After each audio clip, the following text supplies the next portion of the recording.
আমার প্রিয় সহকর্মী, সহযোদ্ধা ও সকল চাকরিহারা যোগ্য শিক্ষককে উদ্দেশ্যে দু একটি কথা বলার জন্য আমি আজকের এই ভিডিও বার্তা দিচ্ছি। আপনারা সবাই জানেন না, মর্মে মর্মে বুঝছেন যে আমরা কি এক দারুণ চক্রান্তের, চূড়ান্ত নিষ্ঠুর চক্রান্তের শিকার হয়েছি, এখনও তার মধ্যে রয়েছি। যেখানে রাজ্য সরকার তার প্রতিষ্ঠানগুলো চুরি করল, তার জন্য সকল যোগ্য শিক্ষককে চাকরিহারা হতে হলো। কিন্তু ন্যায় বিচারের আশায় যখন আমরা বিচারালয়ে গেলাম, সেখানেও আইনের জাতাকলে আমরা নিষ্পেষিত হয়েছি গত কয়েক বছর ধরে, প্রায় 2 বছরের কাছাকাছি কিছু সময় ধরে এখনও হয়ে চলেছি।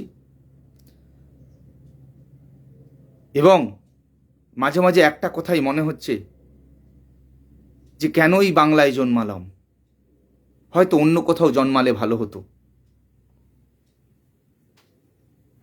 একটা সময় আমার খুব গর্ব হতো যে আমি বাঙালি, এই রবি ঠাকুর, কবি নজরুল, বিদ্যাসাগর, স্বামী বিবেকানন্দের বাংলায় জন্মেছি।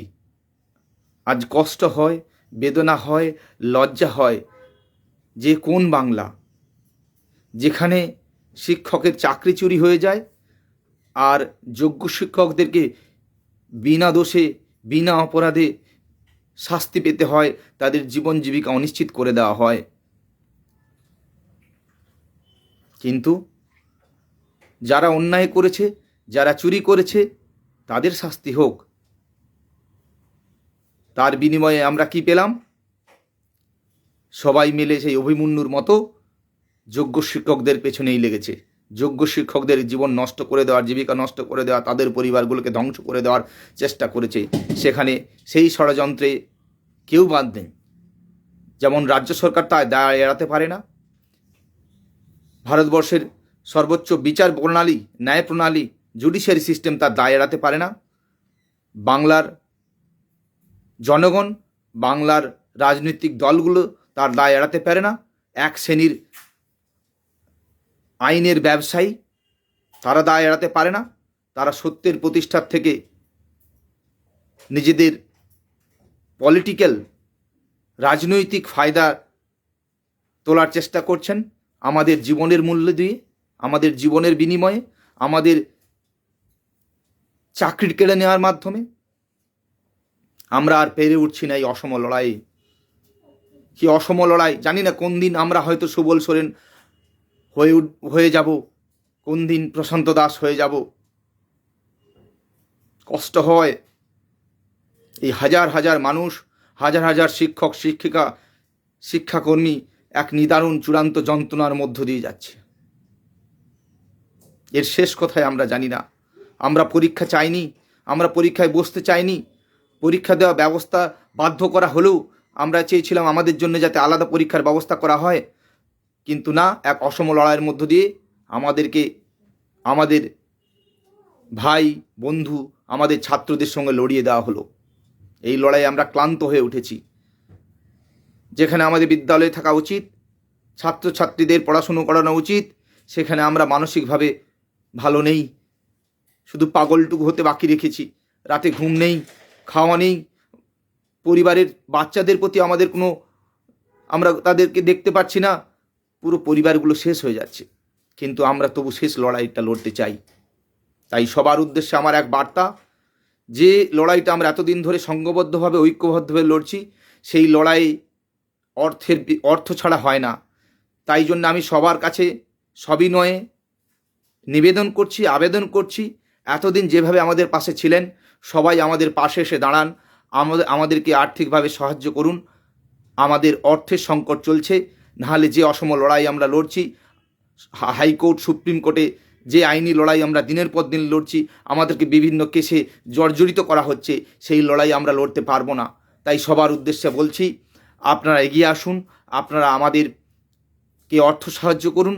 আমাদের জীবন জীবিকা সুরক্ষিত করার এই লড়াইয়ের লড়াইকে শক্ত করুন, নিজেদেরকে এগিয়ে নিয়ে আসুন।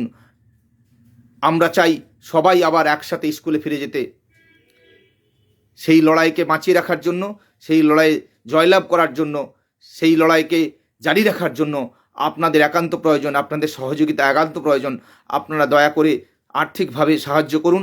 আমাদের অর্থনৈতিক যে বা ফান্ডের যে অবস্থা সেটা কিন্তু একদমই ভালো নয়। তাই আপনাদের সবার কাছে আমরা আবেদন করছি, অনুরোধ করছি, আপনারা আগেও যেভাবে আমাদের পাশে এসে দাঁড়িয়েছিলেন সেইভাবে এগিয়ে আসুন, যাতে এই লড়াইটা বজায় রাখতে পারি, আমরা সম্মানের সঙ্গে আমরা আর স্কুলে ফিরতে পারি।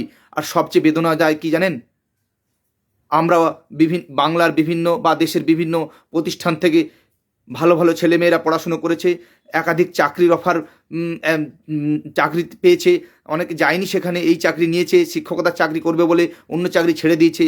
এক শ্রেণীর উকিল আমাদেরকে অলার ফট বলছে, চাকরি হারানোর যন্ত্রণা, তারপরে এই অপমানের যন্ত্রণা আমরা আর বয়ে নিয়ে বেড়াতে পারছি না, আমরা আর পারছি না। আমাদের এই যন্ত্রণা হয়তো বোঝার মতো মানুষ কোথায়? হ্যাঁ, সবাই কি রাজনীতির সিপিএম, কংগ্রেস, তৃণমূল হয়ে গেছে? মানুষ কি নেই? সবই কি ভোট দিয়ে গোনা হবে? কে কটা ভোট পাবে, কোনটা সমর্থন করলে ন্যায় অন্যায় কিছু রইল না। আমরা এক সময় এনাদের দুর্নীতির বিরুদ্ধে লড়াইকে সমর্থন জানিয়েছিলাম, কিন্তু যখন দেখলাম সেই দুর্নীতির বিরুদ্ধে লড়াইটা আস্তে আস্তে আস্তে মানুষের জীবন, শিক্ষকদের জীবন জীবিকা কেড়ে নেওয়ার লড়াইয়ে পরিণত হয়েছে, তখন আমাদেরকে এবং তাদেরকে দিনের পর দিন অপমান করা হয়েছে, তখন আমাদেরকে তার বিরুদ্ধে প্রতিবাদ করতেই হবে। এবং সেই প্রতিবাদ আমরা যেমন বাইরেও করব, আমাদের সেই প্রতিবাদ আমাদের জুডিশিয়ারি সিস্টেম বা ন্যায়ালয়ের কোর্টেও আমাদের সেই লড়াই জারি থাকবে। তাই সবার কাছে আরও একবার স্বনির্বন্ধ অনুরোধ করছি, আপনারা দয়া করে নিজেরা এগিয়ে আসুন, আর্থিক সাহায্য করুন। হ্যাঁ, নমস্কার।